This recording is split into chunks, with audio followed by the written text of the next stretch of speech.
Welcome to the latest episode. Cut to the chase. Don't blow the deal. Today we're talking about when you're negotiating, right? And whether it's auction, whatever it is, doesn't matter. You're negotiating. And what are we? We are marketers. We are negotiators. And I'll tell you what, every agent can be better marketers, better negotiators. That's why we're doing this podcast. Call it for what it is. And you're the master of negotiation. So I think I'm going to, with this red carpet, enlighten us. Well, what I wanted to do, Diego, is we've had some really hard negotiations in recent months, and I'm doing it with some good people, but I'm noticing some of the idiosyncrasies where they're missing the point. And some of the tips that I just wanted to clarify today with people that I know that you know, but let's share it with our followers. The flinch. The flinch. Tell them now, the flinch, classic if you go to Asia, the flinch. How much? $5. Oh! Now, we don't have to do that, but the flinch can be and pause. And it forces people to renegotiate with themselves. I.e., ask me the price, Diego. What's the price, Aaron? $2 million will buy the property, not would you like to make an offer. Because as soon as you say, would you like to make an offer, what happens? You're saying that there's a lot of movement. $2 million buys the property. Now say that's way too much. It's a bit too much, isn't it? Well, how much? Me out. Yeah. How much, Diego, is too much then? Yeah. How much is it too much? And sometimes they will force them to renegotiate with themselves. Like, you've said $2 million is too much.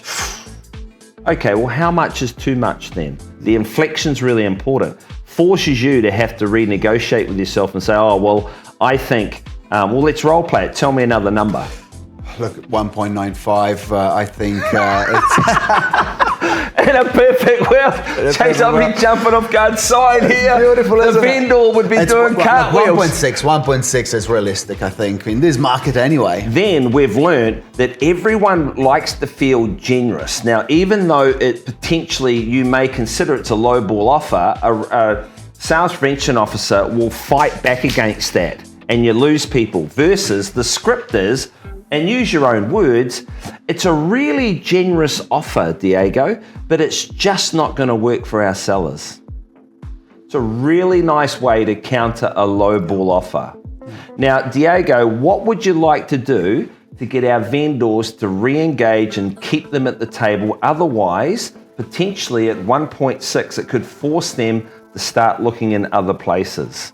So all the time, answer a question with a question, but I'm putting it back on you. I'm not getting involved in any conflict around the price. Well, if anything, you're actually on their side. Well, you have to be. You have to be. And here's the problem with negotiating is it's very easy to take one side versus the other one, or depending where the ball is, you represented the corner, right? And it's like, no, you're there to facilitate. Let's not forget, you are there to help both parties. Yep. And here is the one industry that you actually, in most cases, sometimes you work with other agents, of course, but you're literally helping both parties. And your goal from the outset, it needs to be stated that you're there to facilitate both the vendors and the buyers to come to an agreement on the property price and everything else, right? But if you're not on their side from the start, they'll think you as the enemy. And once you're the enemy, the deal is fallen. Like any negotiation, if a seller and a buyer dislike each other, you're the conduit, you're in the middle. If that ever happens, it's your responsibility. Shout out to Catherine Sweeney. I'm sure you're watching this podcast. My first manager, 10 years in Henderson Heights when I was remember curly tops. Yeah. And she did say that always make them like themselves because the moment they're done, the negotiation is at the end.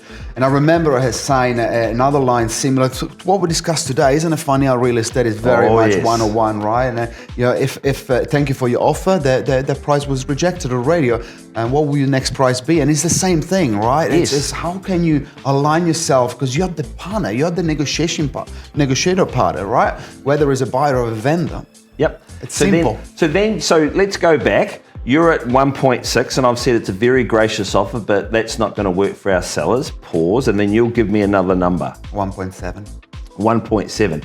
Now, Diego, thank you again for 1.7. I appreciate the generous increase to $1.7 million. The settlement date we agree on, yes? Yeah. Yep. And the deposit we agree on, yes?